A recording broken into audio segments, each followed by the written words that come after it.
Hi there, it's Mark back with another Lightroom tutorial, and today for a change I thought we would take a walk down all of the Lightroom editing panels.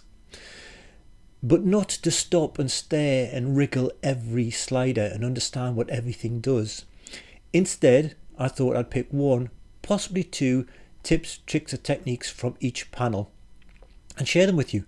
And I guarantee, can I say guarantee? Is it a guarantee?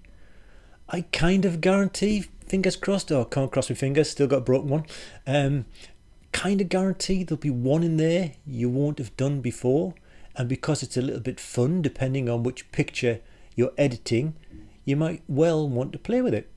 Anyhow, all these pictures in a zip file on my website, waiting for your mouse to go and click on them so you can download them and play along at the same time. Relatively short video today. Lots of little sections, so you can just take them in bite sizes, or you can sit down with a cup of tea and a mince pie, because it's after Christmas, before New Year. You might not have finished all your mince pies, but they've got to be gone. Otherwise, what are you going to use for a New Year's resolution? I'm going to play the titles, and I'll see you in about 7 seconds.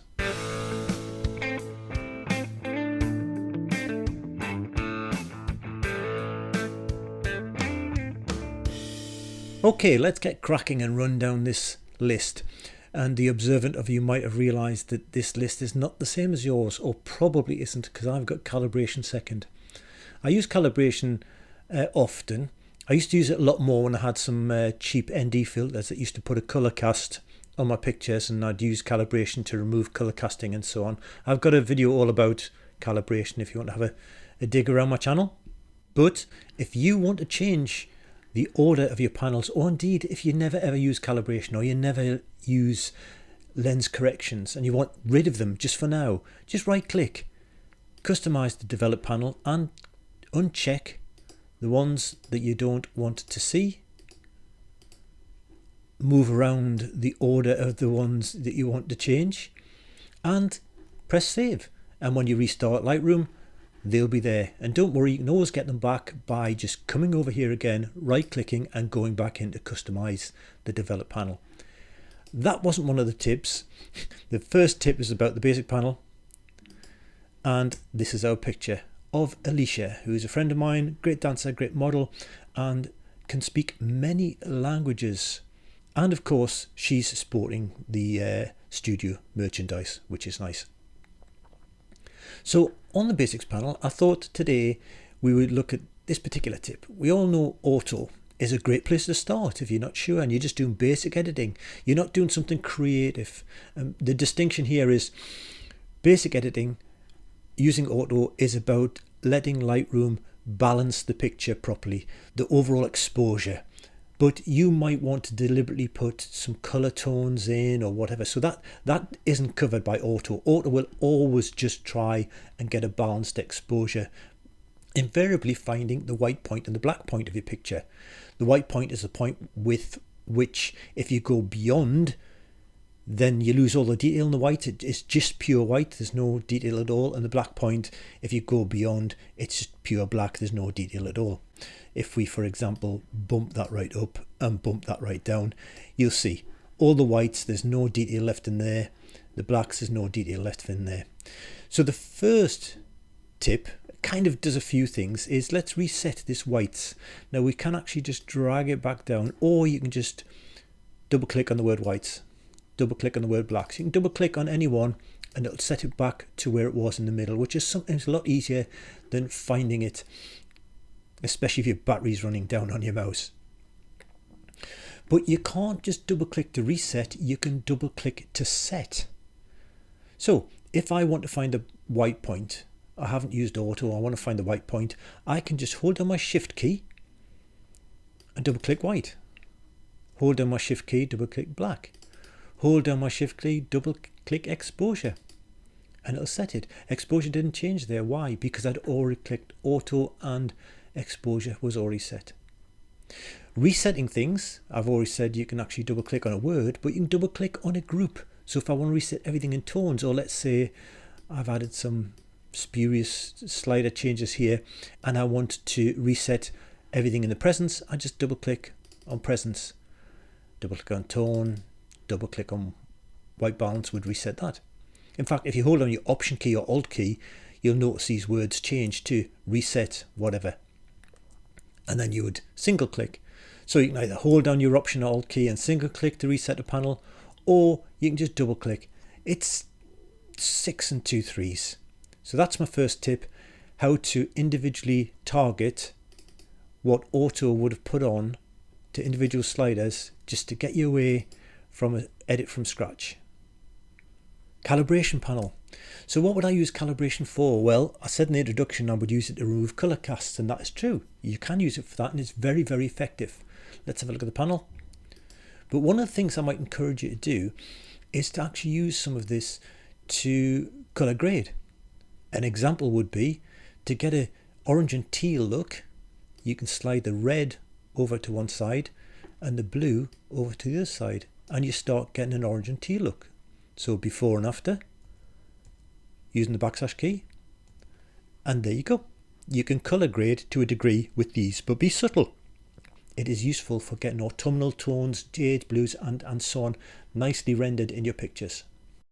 Next up, we have the tone curve, the Marmite of curves, and we're going to use this picture. My tip for tone curve is not to come diving in and do things to put a basic contrast on or whatever, but use the dropper. A lot of tools have got the dropper. I think it gets forgotten about on the tone curve, so click on the dropper, come over to the area you want to impact, click and either slide up or down, and you can see the tone curve changing on the right hand side accordingly. Less is more, so go sparingly. What's next? We've got the color mixer panel. Let's open it up, jump over to our picture, which is this one. So I want to enter this picture, so probably the first thing I would do is click on auto, go back in the color mixer, and I want to increase the saturation of this color over here. Let's zoom in. What color is that? Well, I'm not sure either. It's definitely a red in there. Well, if we use the dropper again, so let's click on there, put it on there and slide up to increase the saturation. Notice how it's dragging over the orange as well. So don't rely on your own interpretation or identification of a color. I mean, what color is that? It's a sandy yellow. So which sliders will be best? Well, I've got the eyedropper, so click and then slide up, and notice that is orange and yellow. There is a certain amount of editing you can actually do with the mixer, and let's not forget that in the mixer you can change here to color, and what that does is give you a different aspect on it. You've still got hue, saturation and luminance, but you can then pick your individual color, that's the rendered color, and then have it play with it from there. And there you are. Let's move on. Next one, color mixer. Oh, we're on point color. We're on the same area now, so let's go back in color mixer, and whereas we had mixer, we've got point color. One of the things I like to use it for is to try and balance some colors, or make the range of colors more restricted. So let's say, for example, we're going to the pinks and the oranges and reds in here. Let's just take the dropper and put it on, let's say that red. Forget about hue, saturation, luminance, just use variance. If I move variance all the way to the left, notice how there's less change between those adjoining colors, those ones that are close to each other on a color wheel. If I move it the other way, there is more. So just by using variance, you can introduce more color separation for like colors, or less color separation for like colors. And that's nothing to do with color grading per se, and it's nothing to do with the idiosyncrasies of what the saturation or the luminance is. It's purely getting a balance on those colors. And you can do more than one swatch. So let's go for the green type color, and let's go the variance on this one. So there as opposed to there. It's, if you look down here, it's probably a bit more prominent because I picked a bad color to do. I'm trying to separate them and blend them. So variance can be very, very useful in merging or dividing. for want of a better word. Next panel, please. Colour grading panel, and the picture we've got is Dunstanburgh Castle. So, colour grading. The concept of colour grading is it allows you to put colours here within bands such as shadows, midtones and highlights, and you can work between each of these. Personally, I don't like to do them in isolation, as we saw with the colour mixer, where I prefer to have hue, saturation and luminance all available rather than work on them individually. The same is true of colour grading. I prefer to have all three available. But the main tip I would give for this panel is, no matter what the colour grading is you choose, let's say you just want to put a strong blue into the shadows, and let's say you want to put a opposite colour like a yellow into the highlights, is how you can blend these. So what blending is doing there to the right is there's very little blending. You can see the shadow colour I chose, which was just arbitrary by the way for this example, and the highlight colour are quite separate, and the more you bring it to the left, the more blended they are, hence the word. But you also have balance. So balance is kind of where that cutoff is. So notice I've brought this all the way over to the left. Blues are predominant even in the highlights, because I've taken the midpoint, for want of a better description, between shadows and highlights, and I've said the midpoint's over here. So it's top heavy on the shadow colour. If I go to the right, it becomes top heavy on the highlight colour. Now these make a world of difference. So if I just do a more subtle introduction of yellow and blue in there, I can get an awful lot of change, which is more natural by using balance. And that is the main tip. I think people dive into here to do colours according to bands, and they forget that balance and blending are there. They are very powerful sliders, and they make colour grading more natural and easy on the eye. There you go. What's next? Detail panel, and our picture is this one. So in detail, I find that whenever I go to add sharpening, for example, I'm not frightened to throw it all the way up the top, even though it over sharpens, because I nearly always mask. And when I'm masking, I don't know about you, but I can't tell a great deal of difference between there and there. But I know it is sharpening. So you hold down your Option key or Alt key on a PC and then do this. And now at one end, everything that is white is going to be sharpened to 150. So let's holding down my Option or Alt key still. That's everything. But as I move across, the mask reveals itself, and so I can actually keep going till I find the level I want, which is edge sharpening. I want some edge sharpening on the city skyline. So I think about there. So the visualization by holding the Option or Alt key and then adjusting the masking is a great way to do your sharpening. And it also means you can sharpen quite a lot without it coming over as being intense, because you're rolling it back with the masking. What do we have next? We've got the transform panel. Oops, I've jumped over lens corrections. Have I missed lens corrections? Let's carry on. Transform. So our picture for the transform panel is this one. And this is really good for clicking on auto and straightening things up and what have you. But I like to use things like the vertical, not to correct whether or not this is straight, but to deliberately add a bit more perspective. So for example, to make this look like it's just tilted back a little bit, as if we're lower down, as if this tower is taller, then you can just move this slightly and you start to introduce an upward look against that. So it's not just a correction, it can be used for creative use too. Next panel, lens blur, and let's open lens blur. So with lens blur, one of the things you can do, let's click apply firstly, is use the visualize depth, because it's very useful at identifying the areas where the blur is and isn't. So for example here, if I click on visualize depth, here we see the areas which are in focus and which are not, and you can see them color coded. So if I slide this down, I'm forcing all of the background or more of the background to be blurred, and from the foreground, slide this way, more of the foreground is being blurred. So now, instead of playing with the blur amount and adding or subtracting using my brush refinements, this focus range is so much easier to actually target individual depths, and the visualization helps you.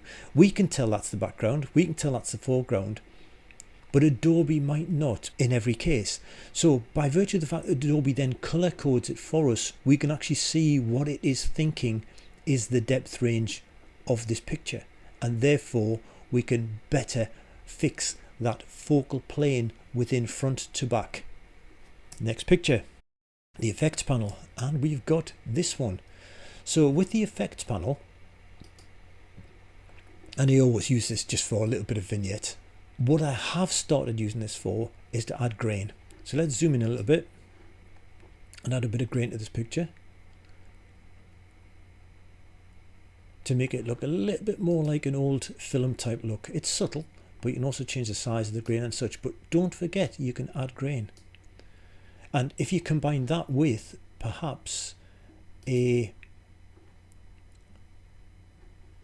preset, let's say aged, and use one of the aged photo presets with the grain, it makes it far more like an aged picture. This would be a great way to finish off aging a picture. What do we have next? Lens correction. Okay, so lens correction. I rarely use lens correction these days because my camera kind of does it. It has profiles and it works it out for me, but let's enable this. And the tip here, and this is the one I kind of was going to guarantee you wouldn't do, is to deliberately pick the wrong lens. So I've got Nikon here, there's many to choose from. You don't have to stick to your own lens. That's the point here. You don't have to stick to what is the correct lens. I found that you can get some interesting effects by using different lenses. Take, for example, fisheye. And then let's crop this, or for our recrop tool, bring this in.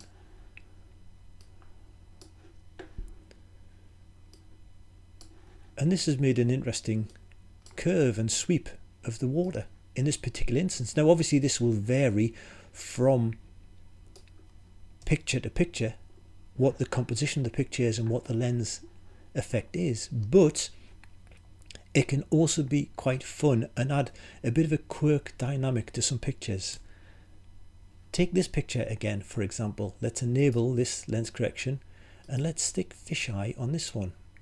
Notice there's less to choose from in this list because this particular picture is a JPEG. It's not a RAW file, but we've still got our fisheye in there. And how quirky is that? Let's recrop that one.